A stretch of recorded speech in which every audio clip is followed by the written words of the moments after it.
Hello, my friend. Welcome back to English GlowMind. This is day 16 of our 30 Days to Think in English journey, and I'm really happy you're here today.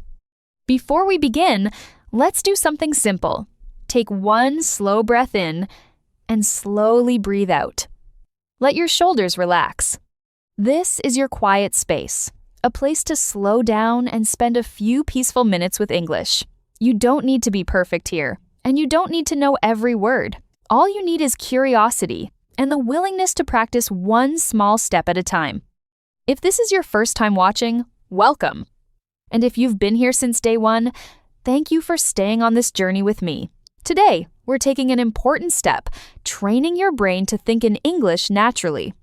That might sound like something only advanced learners can do. Maybe you're thinking, I'm not ready yet, or I don't know enough words. If so, you're not alone. Almost every English learner has felt the same way. Let me ask you something. Imagine someone asks a very simple question.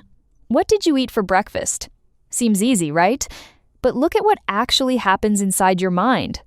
You hear the question, quickly translate it, understand the meaning, form an answer in your native language, then translate that answer back into English, and only then do you speak.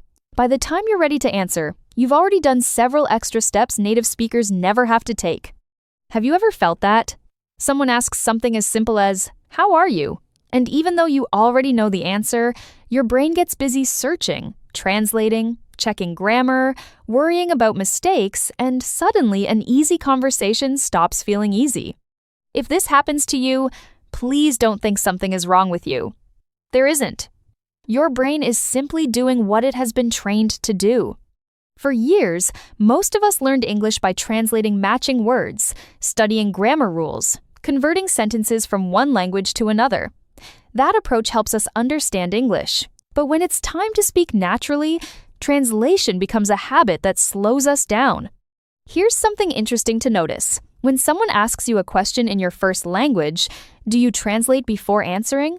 Probably not. You simply understand, and you simply respond.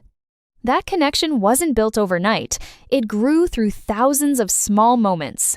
As a child, you heard your language every day and connected words directly to people, objects, and feelings.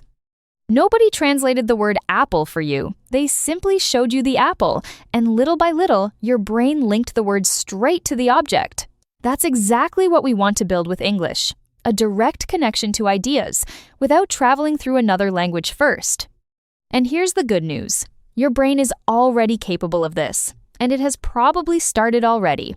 Think about the word coffee. When you hear it now, do you translate it, or do you instantly picture a warm cup and smell that familiar aroma? What about dog? Do you translate, or do you immediately imagine one running and wagging its tail? Many common English words no longer need translation for you. Your brain already understands them directly. That's proof it can think in English. Today isn't about forcing yourself to think only in English all day. That would be exhausting. It's about gently helping your brain build more of these direct connections. Picture your brain as a small walking path through a quiet forest. The first time you walk it, it's hard to see branches everywhere, tall grass covering the ground, and you have to move slowly. But every time you walk that same path again, it gets a little clearer. The grass grows shorter, the branches move aside. Soon, walking becomes easy. Your brain works the same way. Every time you think directly in English, even for one sentence, you make that path a little stronger. That's the real secret behind fluent speakers. They didn't wake up one day suddenly thinking in English.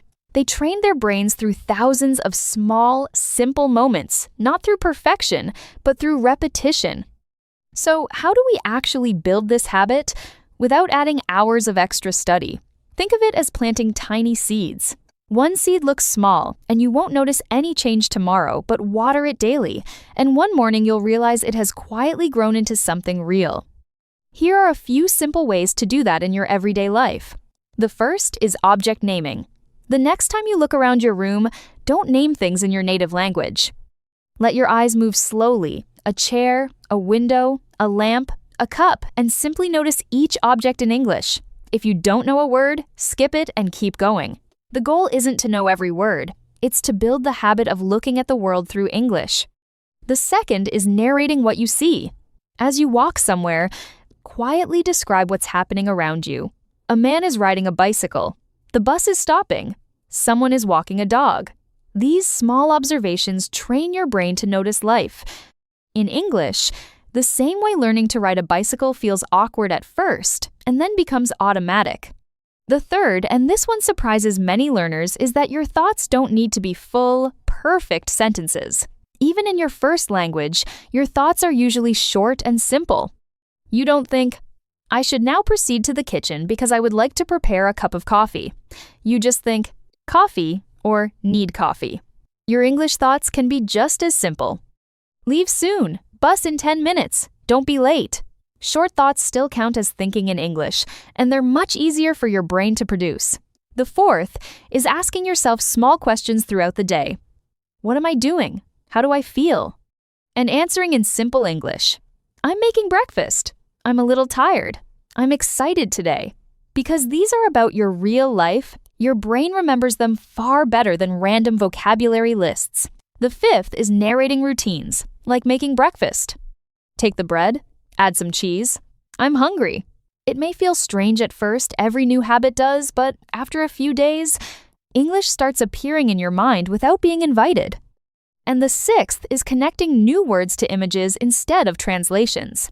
When you hear rain, picture soft raindrops on the window instead of reaching for the word in your own language. When you hear excited, think of a birthday or meeting a good friend. Language lives inside us as memories and pictures, not lists of words. That's what makes it easy to recall. Comfort matters more than people realize. Relaxed brains learn faster, anxious ones slow down. So don't chase fluency. Create moments where English feels calm and enjoyable. Pulling on a plant's leaves doesn't make it grow faster. It only damages it. Growth happens quietly, and your English grows the same way. Now let's talk about something that stops many learners before they even start. Fear of mistakes. Maybe you've stayed quiet because you worried about the wrong tense or couldn't remember one word. Think about a child learning to walk. The child falls, stands up, falls again, and nobody says, maybe walking isn't for you. Everyone understands that falling is part of learning. Speaking English is no different. Every mistake means your brain is trying something new and building new connections. It isn't proof that you're failing, it's proof that you're practicing. So the next time you say something incorrectly, smile, correct it if you can, and keep going. One small mistake matters far less than one missed chance to practice. Here's a gentle habit to close each day with.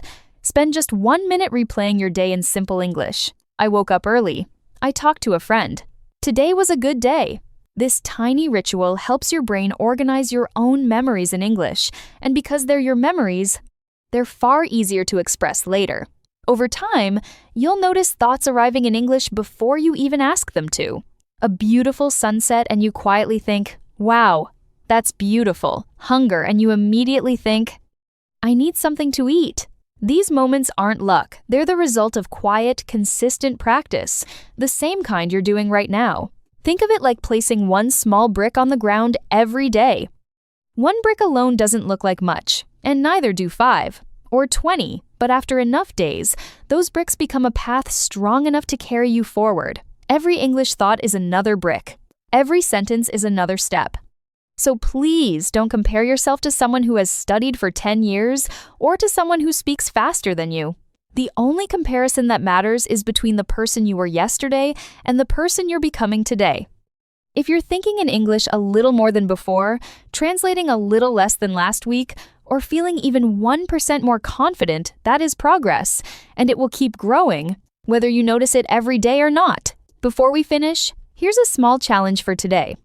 Choose one everyday activity, making breakfast, taking a walk, cleaning your room, getting ready for bed, and during that activity, try to think only in simple English. Don't worry about perfect grammar and don't stop to translate. Even short thoughts are enough. Open the door. Nice weather. Where are my keys? Time to go. That's enough. Remember, fluency isn't built from perfect sentences, it's built from thousands of simple thoughts repeated over time. Thank you for spending these peaceful minutes with me today. Whether you've been here since day one or you just found English GlowMind, I'm genuinely glad you've chosen to make English part of your daily life. You should be proud not because you're perfect, but because you keep showing up, keep listening, and keep believing that small steps lead to big changes. That's the spirit of this whole 30-day journey. Tomorrow, we'll build on today's lesson with something many learners struggle with. Day 17, how to answer without translating. You'll learn simple techniques to respond more naturally, reduce hesitation, and build faster, more confident conversations in English. If today's lesson helped you, I'd really appreciate a like. And leave a comment below telling me, what is one moment today when you'll try to think in English? I'd love to read your answers, and yours might just inspire someone else learning alongside you. If you haven't already, subscribe to English GlowMind and turn on notifications so you don't miss tomorrow's lesson. Thank you for learning with me today. Take care of yourself, keep practicing, and keep believing in your progress. One small English thought today can become a confident English conversation tomorrow. See you tomorrow for day 17.